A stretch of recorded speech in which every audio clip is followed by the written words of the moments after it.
예, 오늘은 디도서 마지막 부분 3장의 말씀을 보도록 하겠습니다. 이 3장의 내용을 통해서 하나님께서 우리에게 원하시는 선한 일을 하는 선한 일을 하라 하는 제목을 가지고 함께 은혜를 나누고자 합니다. 사도 바울은 영적인 아들 디모데에게 또 영적인 아들 디도에게 이렇게 목회의 서신을 보내면서 너희가 목회를 할 때 이렇게 하라 이렇게 하나의 권면과 지시를 내립니다. 그런데 한 공통점의 내용은요, 디모데에게도 뭐라고 말하냐면 네가 본을 보여라 그렇게 말했고요. 오늘 본문에 나온 디도에게도 내가 먼저 본을 보이라 그렇게 말합니다. 그러니까 목회는 본을 보이는 겁니다. 내가 하나님을 사랑하고 따라가는 그 목회자로서 우리 주님이 가신 길을 똑같이는 가지 못하지만 그 본을 보면서 이렇게 하는 것이 하나님의 영광이 되고 기쁨이 되는구나. 그걸 우리가 닮아가고 본을 보이는 거죠. 그래서 목회가 어려운 것은요, 행정적인 게 어려운 게 아니라 본을 보인다는 게 어렵습니다. 그것뿐만 아니라 이제 목회자가 본을 보이면서 성도들에게 본이 되는 삶을 살라는 거죠. 그러니까 우리가 신앙이 머리에 있는 게 아니라 가슴에 있다고 말하잖아요. 가슴에만 머물면 되지 않고요. 가슴이 뜨거워지면 손발이 움직이는 겁니다. 그게 신앙생활입니다.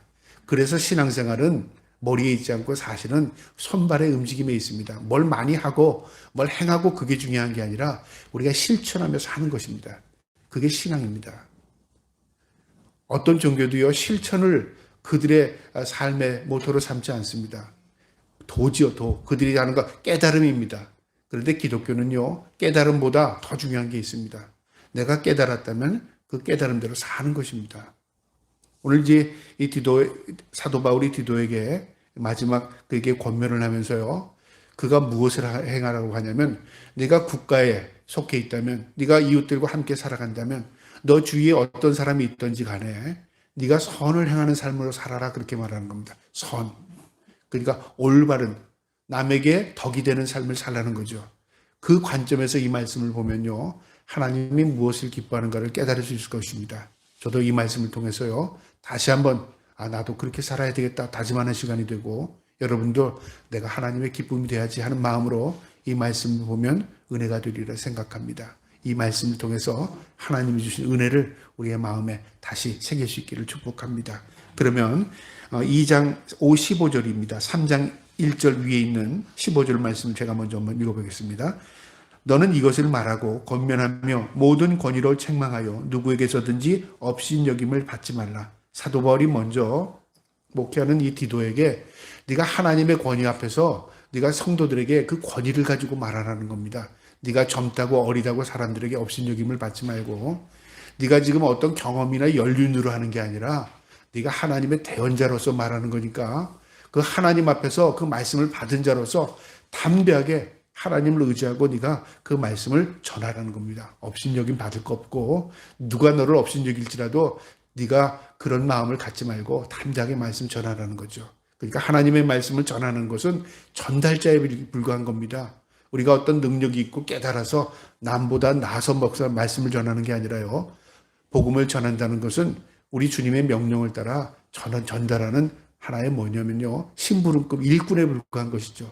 그 전하라. 네가 담대하게 말씀을 전하라는 겁니다. 하나님의 말씀의 권위를 가지고요. 그러면서 이제 3장 1절에 너는 그들로 하여금 통치자들과 권세 잡은 자들에게 복종하며 순종하며 모든 선한 일을 행하기를 준비하게 하며, 이 말씀을 잘못 이해하면요, 마치 집권자들, 통치자들, 만약 권력 있는 자들에게 순종하고 복종하라는 말 같이 들립니다.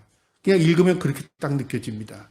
그래서 이 말씀을 우리가 잘 이해해야 되는데요, 먼저 이 시대적인 배경이 있습니다.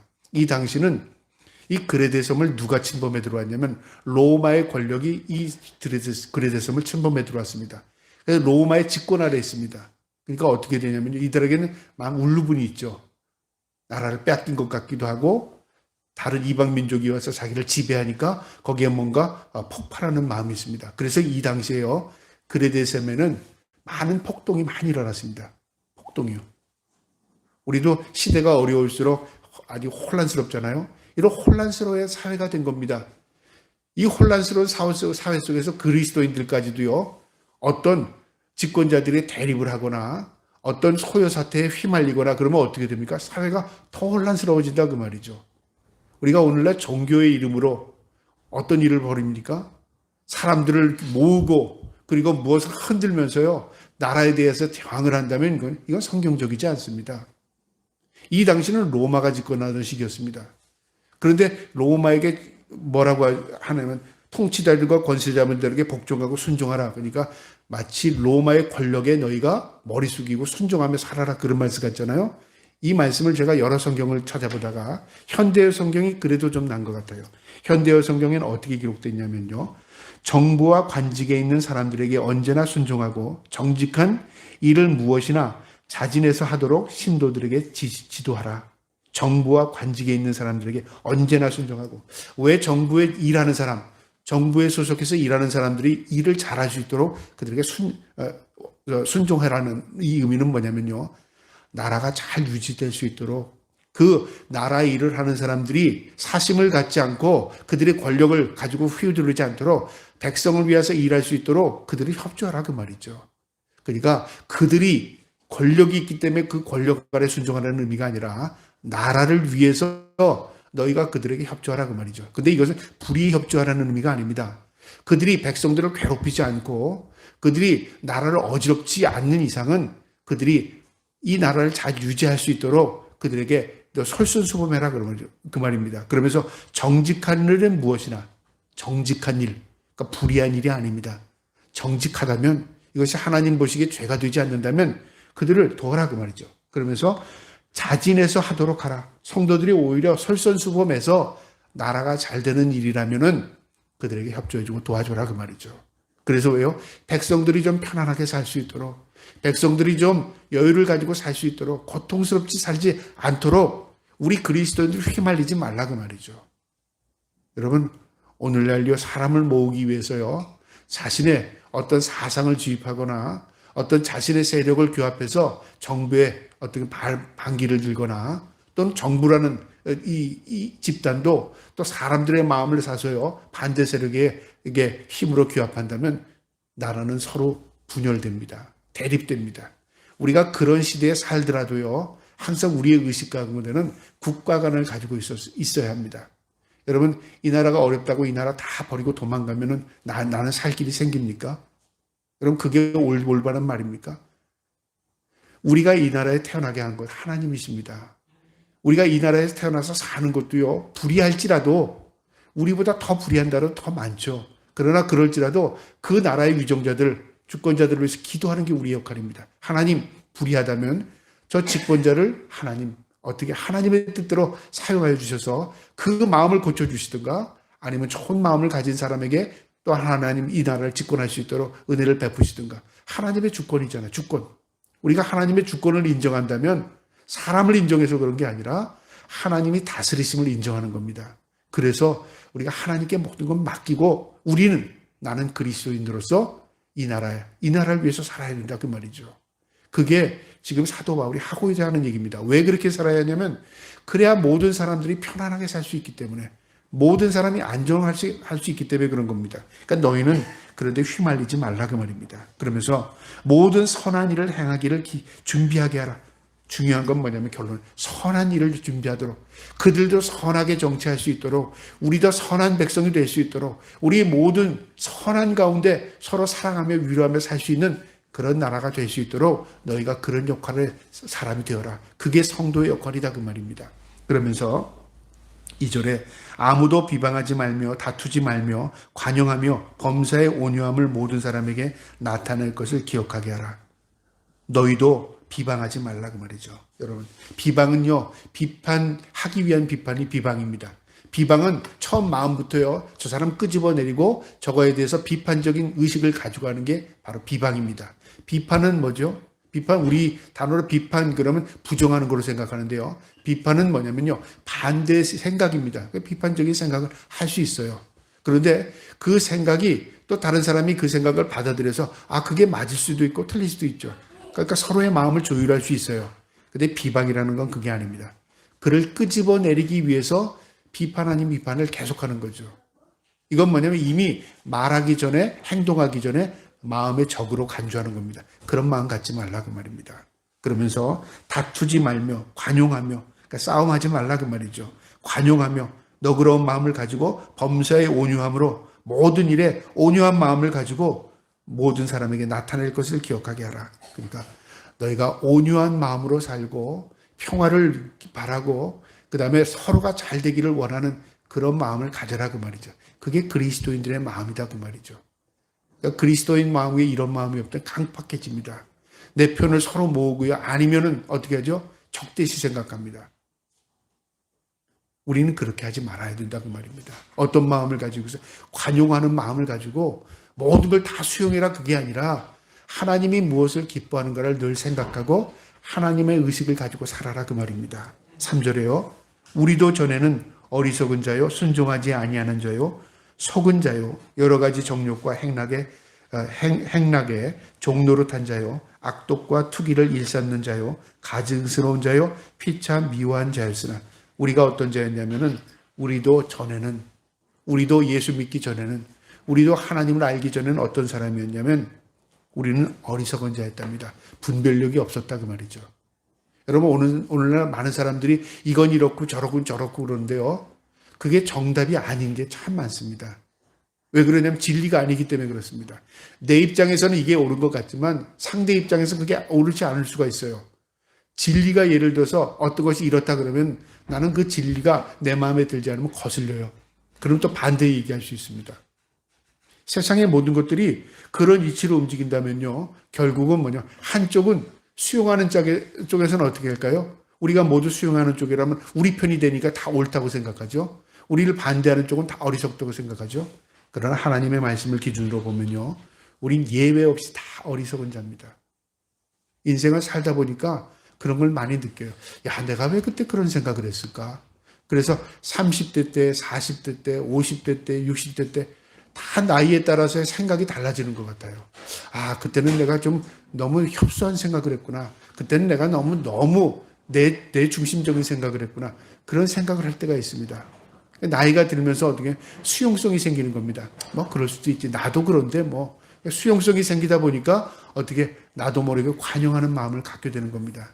성경은 뭐라고 말하냐면 우리가 예전에는 모두 어리석은 자였답니다. 순종하지 아니했답니다. 누구에게요? 하나님께 불순종한 자였다 그 말이죠. 우리가 하나님 앞에 나 하나님 싫어요. 그것만이 불순종이 아니라 나의 삶이 하나님의 뜻대로 살지 않는 자체가 불순종입니다. 그래서 우리가 구원과 구원받지 못하는 사람이 하나님을 순종한 자는 구원받는 거죠. 순종했기 때문에가 아니라 하나님의 구원의 섭리에 들어온 겁니다. 이리 오라 그랬을 때 모두 주님 앞으로 간 자는 다 구원을 받습니다. 예외 없이요. 근데 그것을 거부한 자, 불순종한 자는 그 구원의 섭리에 들어가지 못하는 거죠. 그러니까 하나님은 모든 자를 다 주님의 품으로 품으시고 다 들어오라고 합니다. 문은 밖에서 두드린다고 그러잖아요. 요한계시록 3장에 내가 문 밖에서 두드리노니 내 음성을 듣고 문을 열면 내가 그에게로 들어가고 문을 열지 않으면 어떻게 해요? 들어갈 수 없는 겁니다. 인격의 관계라 그 말이죠. 주님이 비집고 들어가는 게 아니라 내가 마음을 열고 받아들이면 내가 내 안에 들어가겠다 그 말이죠. 또 그 구원의 섭리 아니겠습니까? 우리는 다 순종하지 아니했던 자였답니다. 속은 자였답니다. 누구에게 속았습니까? 사탄 마귀에게 속았습니다. 그래서 우리의 뇌가 참 속기 쉬운 뇌입니다. 뇌를 연구하는 과학자들이 오늘날 많은 것을 깨닫게 합니다. 우리가 본대로 믿는다는 말이요. 뇌과학자들에게서는 그렇게 믿는 대로 보여준다는 거 알았어요. 믿는 대로 보여준다는 거. 인간이 이미 어떤 물체를 보면 그 물체가 상에 맺히기 전에 이미 의식을 한답니다. 두려운 마음에요. 어떤 걸 보면 모든 게 두렵게 느껴지고요. 모두 사랑하는 마음으로 보게 되면 모든 게 사랑스러운 존재로 보여진답니다. 뇌과학자들이 생각하기에 사람들이 믿는 대로 보는구나. 그걸 알게 됐어요. 그 다음에 소리도 그러세요. 소리도 나는 그 소리가 들려요. 그런데 어떤 사람은 무슨 소리가 들려? 예를 들어 정신병에 들린 사람이요. 이상한 소리를 듣습니다. 과거에는 저 사람 미쳤어 그렇게 생각했습니다. 거기까지 생각하고 그 사람 미친 정신병을 고치려고 했는데요. 오늘날은 뇌과학자들 생각하니까 저 사람이 우리가 못 듣는 소리를 들을 수 있겠구나라고 생각하고 뇌를 스캔해 봤어요. 그러니까 뇌가 어떤 기능을 하냐면요. 그 사람은 진짜 사람의 소리를 듣고 있어요. 우리가 못 들어도 그건 듣고 있다 그 말이죠. 그러면 어떤 걸 깨달았냐면 소리가 뇌로 들어가서 들리는 것도 있지만 뇌에서 작용으로 소리를 듣는 것도 있구나라고 또 깨달은 거예요. 소리가 들리지 않아도 뇌의 작용을 통해서 이 옆에 베로니카 영역이라는 영역이 있는데요. 거기서 소리를 스스로 듣게 된다고 말이죠. 그러니까 그걸 치료하는 겁니다. 이 사람이 일반적으로 귀를 통해서 듣는 소리가 아니라 뇌에서 듣는 소리를 자기 듣고 있구나. 그걸 치료하게, 접근하게 되는 거죠. 그럼 복잡하죠. 그러니까 사람들이 과거에 몰랐던 것들을 많이 알게 되면서 어떻게 깨닫게 되냐면요. 우리가 너무 많이 몰랐구나 그 말이죠. 여러분 우리가 세상에서 속기 쉬운 이유가 뭐냐면요. 우리의 모든 다 주관적인 관점을 가지고 있기 때문에 쉽게 속아요. 그래서 쉽게 속는 사람들은 어떤 사람이 속냐면 마음을 다 활짝활짝 여는 사람이 잘 속는 게 아니라요. 마음을 꽉 닫은 사람이 잘 속아요. 안 속아야지 그런 사람이 더 잘 속는답니다. 왜 그럴까요? 남을 수용하지 않기 때문에 어떻게 되냐면요. 생각이 굳어져 버렸어요. 그러니까 그런 사람들은 그 굳어진 마음 가운데 무언가를 던져버리면 자기가 믿을 만한 건 믿는 거예요. 그러니까 누가 속이는 거냐면 속이는 사람이 그걸 잘 속여서 그런 것도 있겠지만요. 그걸 믿게끔 속여주는 거예요. 그럼 믿는다 그 말이죠. 참 인간이 어리석기 그지없습니다. 사탄이 바로 그렇게 말합니다. 그래서 예수님을 시험했던 우리 그 사탄도 예수님을 시험했잖아요. 예수님도 사탄 음성을 들었어요.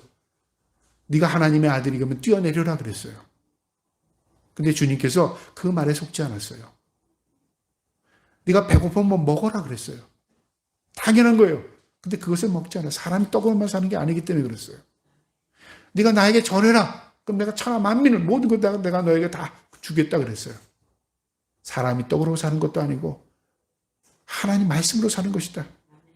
사탄아 물러가라 그랬잖아요. 그러니까 뭐냐면 우리가 눈으로 보는 것, 귀로 듣는 게 전부가 아니라요. 하나님의 말씀이 우리 안에 있어야 됩니다. 말씀이. 그래서 우리는 뭘 믿고 사는 사람들이냐면 보고 믿는 게 아니고 듣고 믿는 게 아니라 말씀을 믿고 산다고 말합니다. 말씀을. 말씀이 왜요? 생명이기 때문에 그렇습니다. 우리는 모두 속은 자랍니다. 여러 가지 정욕과 행락에 종노릇한 자요. 여러 가지 내 욕정에 이끌려 산 자라 그 말이죠. 여러분 우리는 본능만으로 산다고 한다면요. 인간은 동물과 큰 차이가 없습니다. 그래서 과학자들은 어떻게 생각하면 인간을 어떻게 접근을 하냐면요. 인간을 하나님의 창조물로 접근하지 않습니다. 세상의 모든 과학은 인간은요. 생명체로 접근하다 보니까 어떤 결과가 일어나냐면 인간은 호모 사피엔스, 그러니까 하나의 종이다 그 말이죠. 이 세상에 800만 개의 종 중에 하나의 종이에요. 근데 이 종이 어떻게 되냐면 발전을 계속한 거예요. 그러면서 뇌가 발전을 해서 나머지 생명체를 지배하고 사는 종이 됐다 그렇게 생각하는 거죠. 그러니까 진화론적인 관점에서 인간의 발전을 생각하는 거죠. 성경으로 보면 어떻게 합니까? 태초에 하나님이 천지를 창조하셨습니다. 그리고 하나님 보기 좋아하셨고 인간을 따로 창조하셨고 그에게 생명을 불어넣으셨습니다. 그리고 하나님께서 그들에게 뭘 주셨어요? 하나님과 동행하면서 함께 즐거움을 맛보게 하셨어요. 그리고 하나님만을 섬기게 했어요. 그리고 하나님의 뜻대로 살도록 인간을 창조했어요. 정확해요. 하나님의 그 섭리가 이 성경은 우리에게 하나님의 뜻과 섭리를 우리에게 가르쳐줘요. 근데 자연에서 우리가 얻은 과학이라는 것, 인간이 터득한 건 뭐냐면요. 인간이 왜 이렇게 발전했는가? 우리가 스스로 발전했다고 생각하는 거죠. 이게 어리석은 겁니다. 인간은 그런 존재가 되지 않아요. 인간은요, 그대로 놔두면 타락하기 가장 빠른 속도로 타락할 존재입니다. 욕심이 많죠? 남을 지배하고 싶죠? 남을 해야죠? 인간은 그대로 놔두면 제일 빨리 망할 존재가 인간입니다. 그래서 심판받는 게 세상의 모든 다른 생명체가 죄를 지었기 때문에 심판받는 게 아니라요. 인간 때문에 세상이 심판이 오고 인간의 죄 때문에 하나님께서 이 땅을 심판하신 겁니다. 노아의 홍수 때도 그랬죠. 앞으로의 심판도 인간 때문에 심판을 당하게 될 것입니다. 어쨌든 인간은 정욕과 행락에 종노릇한답니다. 이끌린답니다. 악독과 투기를 일삼는 자요, 가증스러운 자요, 피차 미워하는 자였으나 인간이 좋을 게 하나도 없죠. 서로 죽이고 서로 헐뜯고 서로 미워하고 인간은요 둘만 있으면 둘이 하나가 될 것 같죠? 아닙니다. 셋이 되면 둘 하나가 되고 넷이 되면 둘이 되고요. 항상 대립관계를 만들어내요. 대립관계. 참 신기하지 않습니까? 왜 인간이 어떻게 하나가 될 수 있는데 왜 이렇게 다 대립관계가 되죠? 이게 인간의 본능에 들어가 있는 요소이기 때문에 그렇습니다. 어느 사회도요, 발전된 사회도 그렇고 또 발전되지 못한 사회도 그렇고요, 딱 반반 거의 비슷하게 나눠집니다. 정치권도 그렇고 사회도 그렇고 모든 것들이요 비슷하게 반반씩 이루어져 있습니다. 왜 저 사람은 저런 생각을 하지? 근데 왜요? 그게 왜가 아니라 인간은 대립관계로 세워져 있기 때문에 그렇습니다. 그래서 하나님께서 우리를 사랑하게 하기 위해서 예수 그리스도를 이 땅에 보내주신 것입니다. 그분을 모르면요 인간은 깨어질 수밖에 없는 존재입니다. 그래서 가증스러운 자요, 이건 자기를 스스로 속이는 자라고 말이죠. 피차 모두가 미워하는 자였으나 4절에 우리 구주 하나님의 자비와 사랑하심이 나타날 때, 사랑이 나타났다는 게 뭐냐면 예수 그리스도께서 이 땅에 오셨다는 겁니다. 그동안은 인간이 사랑을 몰랐어요. 사랑이 없기 때문에 인간은 파괴되고 인간은 멸종돼 가는 겁니다. 그런데 하나님께서 인간을 사랑하셔서 예수 그리스도가 이 땅에 오신 겁니다. 그리고 사랑의 실체를 우리에게 보여줬습니다. 그리고 인간이 새 생명을 얻을 수 있게 만들어주신 거죠. 그분이 바로 사랑의 실체입니다. 사랑하심이 나타났답니다. 예수 그리스도입니다. 5절에요. 우리를 구원하시되 우리가 행한 바 의로운 행위로 말미암지 않고 무엇으로 했습니까? 오직 그의 국률하심을 따라 중생의 씻음과 성령의 새롭게 하심으로 나타났으니, 예수 그리스도께서 이 땅에 오셔서 우리가 선한 것, 우리가 올바른 것으로 구원한 게 아니라요, 전적인 하나님의 은혜와 국률입니다. 불쌍히 여겨주셨답니다. 그러니까 나도 저 사람처럼 지금 사도 바울이 디도에게 우리가 지금 뭘 나서 우리가 구원받고 저 사람들이 잘못돼서 우리가 그들을 가르치고 그게 아니라 우리도 다 똑같은 존재야. 저 사람들이 몰라서 그런 거고 우리 하나님이 알게 하신 거야. 그렇다면 우리가 어떻게 해야 돼? 우리가 본을 보여야 되는 거야. 그 말이죠. 여러분, 우리가 성숙한다는 게 뭐예요? 성숙하다는 거 가르치는 게 성숙한 사람입니까? 아닙니다. 가르치는 건요, 나이가 어려도 배운 대로 가르칠 수 있어요. 성숙하다는 건 뭐냐면 내 경험에서 우러나오는 겁니다. 그래서 시어머니가 어떻게 해요? 며느리보다는 성숙하잖아요. 나이가 더 들었으니까. 그러니까 성숙한 거죠. 그러니까 마음에 더 어떻게, 내가 인생을 살아보니까 그거 아니다. 그러니까 너도 언젠가 내나가야 되면 그렇게 느낄 거다. 그게 성숙한 어머니, 부모의 모습 아니겠습니까? 성숙하다는 건 뭐냐면 깨달았다 그 말입니다. 우리도 깨달은 자라. 무엇으로요? 예수 그리스도의 은혜와 사랑으로 우리를 깨달았다 그 말입니다. 그래서 중생의 씻음과, 여기 중생의 씻음이라는 것은 바로 죄를 용서받았다 그 말이죠. 성령의 새롭게 하심, 거듭났다 그 말입니다. 우리가 하나님의 은혜로 국률로 구원받았고 우리를 구원받은 사람으로서 씻어주셨답니다. 그 죄를 다 씻어주시고 우리를 새롭게 하시기 위해서 성령을 우리에게 부어주셨답니다. 그래서 이제는 성령에 이끌리는 삶을 살게 하셨다 그 말이죠. 참 놀라운 말이죠. 그러니까 우리가 잘나서 누구에게 그 본을 보이는 게 아니라 구원받은 자로서 본을 보이며 사는 게 마땅해 그 말입니다. 그러면서 6절에요. 우리 구주 예수 그리스도로 말미암아 우리에게 그 성령을 풍성히 부어주사, 성령을 풍성히 부어줬다는 게 뭡니까? 이제는 우리가 내 욕심, 내 욕망에 이끌리는 게 아니라 하나님의 성령에 이끌리며 살게 우리에게 성령의 충만함을 부어줬다 그 말이죠. 이 성령의 부어심은 뭐냐면 내가 구원받은 존재의 확증이고요. 내가 예수를 믿는다는 그 본체, 실체가 성령의 부입니다. 우리는 성령 받았네, 성령 받았네, 찬송가처럼, 노래처럼 막 성령 받기 위해서 펄쩍펄쩍 뛴다고 성령이 받는 게 아닙니다. 성령은 어떤 거냐면요, 이미 우리가 예수 그리스도의 은혜를 입고요, 신앙을 믿음으로 살아가는 자체가 성령을 받은 사람입니다.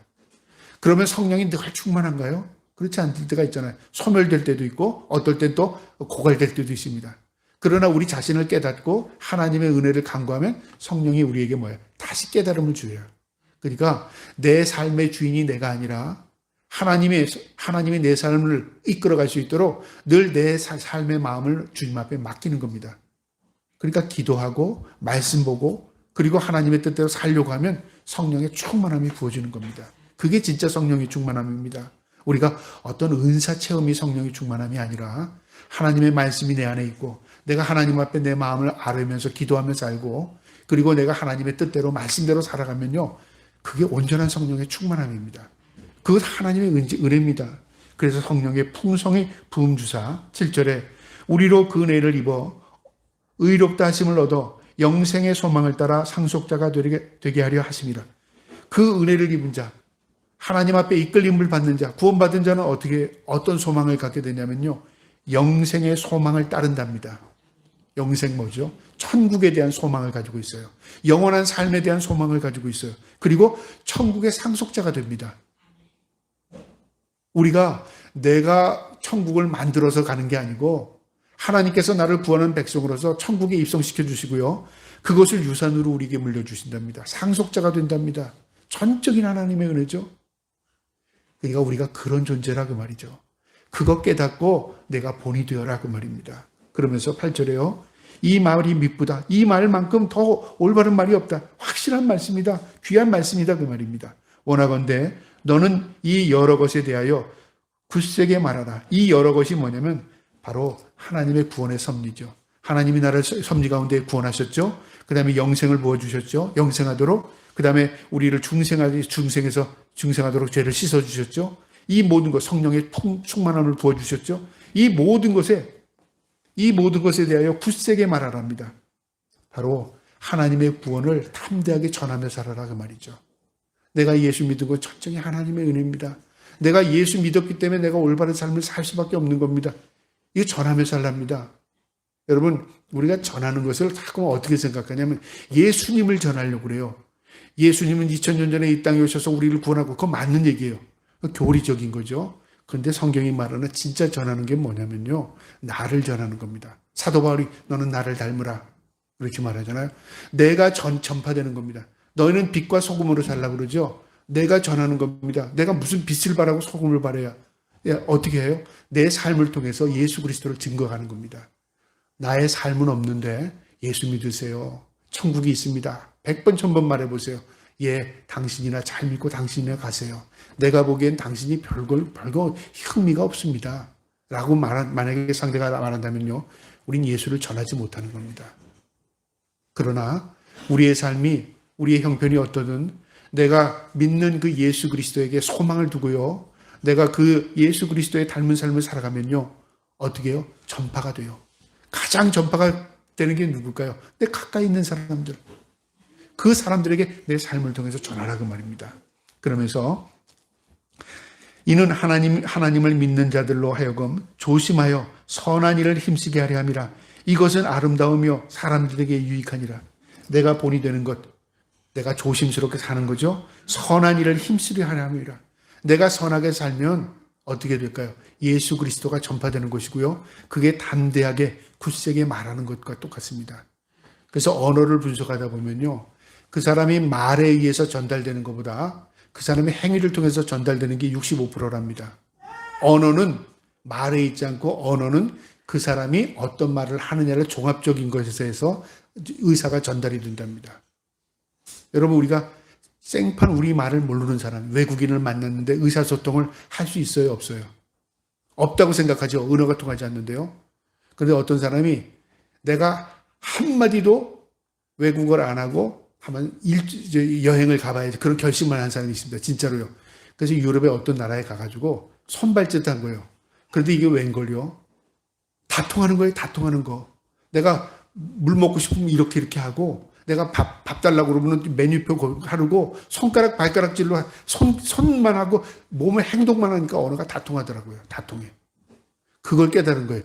아, 언어가 그런 거네. 우리가 의사소통이 말에 있는 게 아니라요, 그 행위에 있습니다. 아, 저 사람이 말하는 건 진짜일 거야. 믿어지는 거죠. 근데 네가 아무리 좋은 말을 하고 아무리 생명의 말씀을 한다고 해도 너를 보니까 난 믿고 싶지 않아. 판단이 된 거죠. 그렇게 결정이 되는 겁니다. 그래서 사도 바울은 디도에게요, 조심하여 선한 일을 힘쓰게 하려 함이라. 이것은 아름다우며 사람에게 유익하니라. 아름답다는 것은 하나님께서 기뻐하시는 것이며 사람들에게도 유익한 거야. 그러니까 내가 담대하게 말하되 너의 삶을 전해라 그 말입니다. 그러면서 9절에요. 그러나 어리석은 변론과 족보 이야기와 분쟁과 율법에 대한 다툼을 피하라. 이것은 무익한 것이요 헛된 것이라. 반대로 논쟁하지 말라고 말이죠. 뭔가 설명하고 논리적으로 설명을 해서 저 사람이 믿을 것 같으면요, 논리 정연한 것만 잘 학습하면 누구나 전도할 수 있을 거예요. 오늘날 왜 전도가 안 되는 이유가 가운데 하나가 뭐냐면 그리스도인들이 그리스도인답지 살지 못했기 때문에 전도가 안 되는 겁니다. 여기서 말하는 전도라는 의미는요, 교회 데리고 오는 의미가 아니라 그 사람이 예수를 진짜 믿는 걸 의미하죠.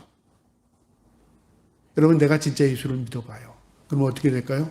우리가 주위에 있는 사람에게 내가 교회 가세요. 그러지 않아도요, 가고 싶은 마음이 들 겁니다. 그런데 한국 사회가, 세계가 이렇게 된 이유는요, 우리가 제대로 하지 못했기 때문에 그렇습니다. 그래서 우리가 회개해야 합니다. 이게 지금 우리에게 주는 경고의 메시지입니다. 그러면서요, 그러나 어리석은 변론과 족보 이야기, 그 당시에 신화 이야기들이 많았죠. 그러니까 사람들이 하나님을 생각할 때 어떤 제우스나 어떤 족보를 통해서 하려고 했다고 말이죠. 그러니까 그런 쓸데없는 거에 전념하지 말라 그 말입니다. 분쟁, 그 다음에 율법에 대한 다툼을 피하라. 이것은 무익한 것이요 헛된 것이라.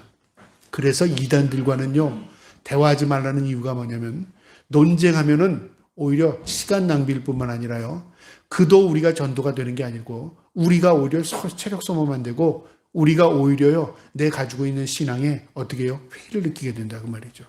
그러니까 우리가 무엇을 하든지요, 논쟁, 싸움 이거 하지 말고 내 삶을 통해서 예수 그리스도를 전하라 그 말입니다. 그럽니다. 10절에요. 이단에 속한 사람은 한두 번 훈계한 후에 멀리하라. 이단, 다른 신앙을 가지고 있는 사람들은 한두 번 훈계하랍니다. 그거 아니야. 그거 가지고 우리가 구원받는 거 아니야. 논리로 그 사람들이 이야기하면 그거 아니라고 분명히 이야기하고, 그래도 그들이 계속 어떤 논쟁을 원하면요, 그들을 피하랍니다. 그러니까 우리가 이단자를 설명해서 내 가지고 있는 지식으로 그들을 설득하려고 하면요, 설득이 되지 않습니다. 그 이유가 그 다음 절에 있습니다. 왜 그들이 설득이 되지 않는가? 11절입니다. 이러한 사람은, 이 이단을 가지고 있는 사람은요, 내가 아는 바와 같이 부패하여 스스로 정죄한 자로서 죄를 짓느니라. 이는 아는 바, 내가 깨달은 것은 부패했답니다. 부패했다는 게 뭐가 썩었다 그 말이죠. 이미 썩었다 그 말이죠. 썩은 것을 다시 재생할 수 있는 방법은 없습니다. 그걸 도려내든가 그 썩은 것을 걷어내야 그게 있는 것이 존재할 수 있습니다. 썩은 것을 그대로 놔두고 설명하거나 이거는 왜 썩었냐면 이렇게 해서 그래, 거기다 다른 거 다 집어넣고 그 썩은 것을 감춘다고 했다고 썩어지는 게 썩지 않는 게 아니라고 말이죠. 이미 이단에 물이 든 사람은 썩어 있다고 말입니다. 그러면서 스스로 정죄한 자로서 죄를 짓는답니다. 스스로 정죄했다는 건 뭐냐면 스스로 안다 그 말입니다. 무엇이 잘못됐는지 그들의 죄가 뭔지 스스로 압니다. 우리가 몰라서 이단 믿는 것 같죠? 여러분 스스로 안답니다. 여러분 이단자들에게요, 복음을 얘기하면요, 그들이 어떻게 얘기하냐면요, 자기 논리를 계속 이야기합니다. 그다음 안 되면 그들이 피해요. 왜 그러냐면요, 그들이 몰라서 그런 게 아니라 그들도 스스로 알아요. 근데 거기서 빠져나오지 못하는 사람도 있고요, 입이 빠져서 헤어나오지 못하는 사람도 있기 때문에 그렇습니다. 여러분, 우리가 몰라서 저 사람은 저런 걸 믿어, 알아서 저 사람은 그거 믿는 거야, 그게 아니라요, 어떻게 되냐면 거기에 발을 담근 겁니다. 그게 참 우리에게는 은혜예요. 우리가 예수를 온전히 믿고 예수 그리스도의 은혜를 입고 성령의 이끌림을 받는다는 자체가 은혜인 겁니다. 그 다음에 12절부터 13절은요, 시간 관계상 간단하게 말씀드리면, 내가 이제 누구를 보고 싶다. 디도야, 내가 너 마지막으로 보고 싶은데 내가 사람을 보낼게. 아데마와 두기고를 내가 먼저 보낼 테니까 그들에게 먼저 목회를 맡기고 너는 내게로 와라. 내가 너를 보고 싶다. 사도 바울이 이 편지와 디모데 후서를 쓰고 이제 순교를 당합니다. 그러니까 1차 로마에서 풀려난 이후에요, 그가 2차 구금되기 전에 이 디도서를 쓴 겁니다. 그러면서 나는 어디로 가겠냐면 니고볼리로 가겠답니다. 지금 그리스 서쪽에 있는 그 지역인데요, 해안 지역인데 니고볼리로 내가 그리로 갈 테니까 거기서 너를 좀 만나고 싶다. 그렇게 말하면서 13절에 율법교사 세나와, 그러니까 개종한 율법에 도통한 사람이죠, 세나, 그 선생이었습니다. 그 다음에 아볼로, 동력자였죠. 급히 먼저 보내어 그들로 부족함을 없게 하고, 내가 너의 그 빈자리를 그들을 먼저 보내서 그들이 좀 그 자리를, 빈 자리를 메꾼 다음에 너를 빨리 이쪽으로 오기를 원한다. 내가 너에게도 힘을 주고 기도해주고 보고 싶다 그 말이죠. 14절에 또 우리 사람들도 열매 없는 자가 되지 않게 하기 위하여 필요한 것을 준비하는 좋은 일에 힘쓰기를 배우게 하라. 여러분, 열매 없는 자가 되지 않게 하기 위해서 열매가 있는 사. 우리의 신앙의 열매는 뭐냐면요, 나입니다. 나. 내가 하나님 앞에 올라간 열매입니다. 우리 모두가 하나님이 기뻐하는 열매가 되게 하기 위해서 내가 이렇게 하는 거다. 좋은 일을 쓰기를 힘쓰라. 그냥 하나님이 기뻐하는 일에 힘써라 그 말입니다.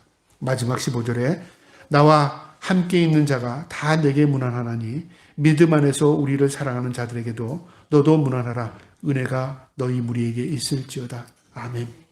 오늘 이 말씀에서 우리에게 주는 교훈은요, 사도 바울이 디도에게 너는 올바른 국가관을 가지고 나라에 대적하는 그런 성도들을 만들지 말고 나라에 협조하고 나라를 위해서 기도하고 위정자들을 위해서 기도하는, 그래서 모든 사람들이 편안하게 살 수 있는 그 나라, 그 나라가 될 수 있도록 중보의 역할을 감당해라. 그걸 기도하는 겁니다. 우리가 이 나라에 산다는 것은 하나님께서 우리에게 책임을 주셨어요. 뭐요? 이 나라를 위해서 기도하는 게 우리의 책임입니다.